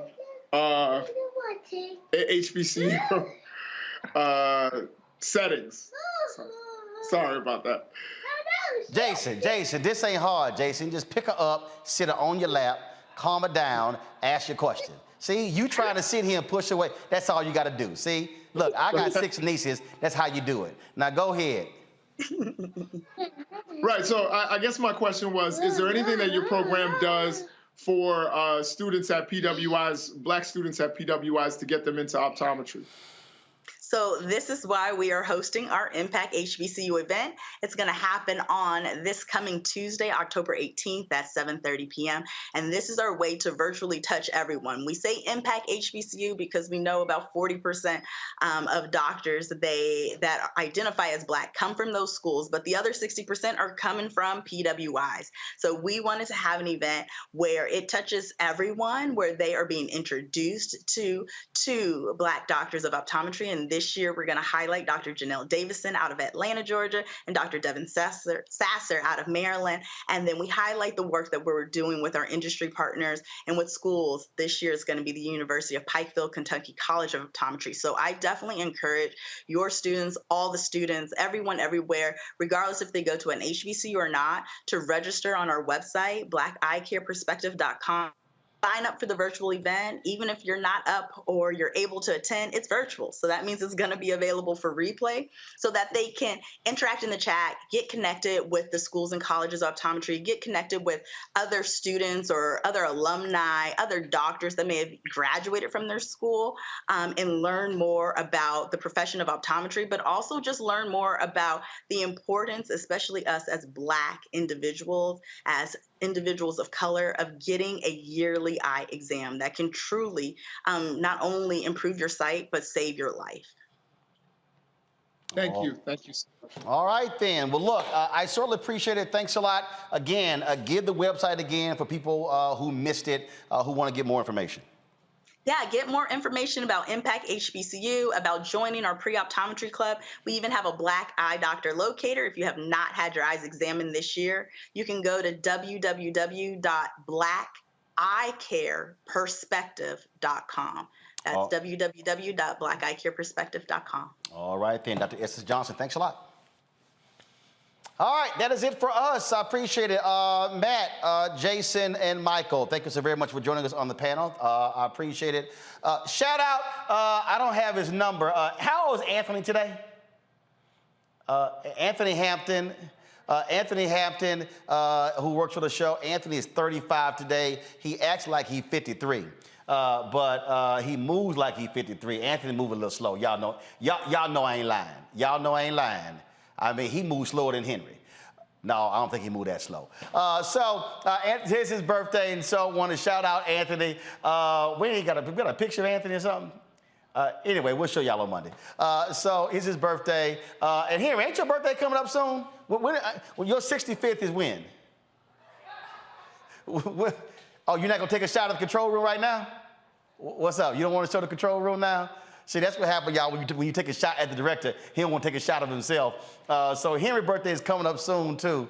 Yeah, trust me, Henry is older than me. All right, y'all, that's it for us. I appreciate all of y'all supporting the show, watching. Hey, don't forget, Monday, I am in Valdosta, Georgia. That's right. Let me find out where in the hell I'm at. Where am I going to be at? Let me give you right now where we're going to be, Valdosta, Georgia. I'm going to be there at the Mathis Municipal Auditorium, 2300 North Ashley Street, Valdosta. We're going to be broadcasting the show from there, and then we're going to be in Savannah on Tuesday. They are, of course, trying to put Warnock over the top. And so Valdosta, I want y'all to show up and show out. We broadcasting live. I'll have copies of White Fear. I'll be autographing the book there as well. So looking forward to it. And so thanks a bunch. Let me thank all of y'all who support our show. All of you. But first of all, I'm telling you, every Friday, we show you the names of the people who contribute. Y'all are amazing. But look, we got to keep grinding. We need 2,000 people in October who give an average of $50 to raise $100,000. Because again, y'all, I told y'all, our monthly expense is about $184,000. In 2 weeks, we are launching our 24-hour fast streaming channel. We're going to be on Amazon's platforms. Y'all the first ones to know the contract was signed 48 hours ago. And so we are excited about that as well. And so great things happening here at the Black Star Network. We got 3 other shows in development. I can't wait to tell you about those shows. So your dollars matter. So be sure to send your checking money orders to P.O. Box 57196, Washington, D.C. 20037-0196. Cash App, $RM Unfiltered. PayPal's R Martin Unfiltered. Venmo is RM Unfiltered. Zelle, Roland at RolandSMartin.com. Roland at RolandMartinUnfiltered.com. You also, of course, download the Black Star Network app. All platforms, Apple phone, Android phone, Apple TV, Android TV, Roku, Amazon Fire TV, Xbox One, Samsung Smart TV. And of course, get your copy of my book, White Fear, folks. Let's make it a bestseller. It's available bookstores everywhere. White Fear, How the Browning of America is Making White Folks Lose Their Minds. Ben Bella Books, Amazon, Barnes & Noble, IndieBound, Bookshop, Chapters, Books A Million, Target. Order through your favorite Black bookstore or download it on Audible. And you know how we end the show every Friday? We show you the names of all of our donors. We do it every single Friday to show y'all some love. Thanks a bunch. I'll see y'all on Monday. From Valdosta, Georgia. Holla!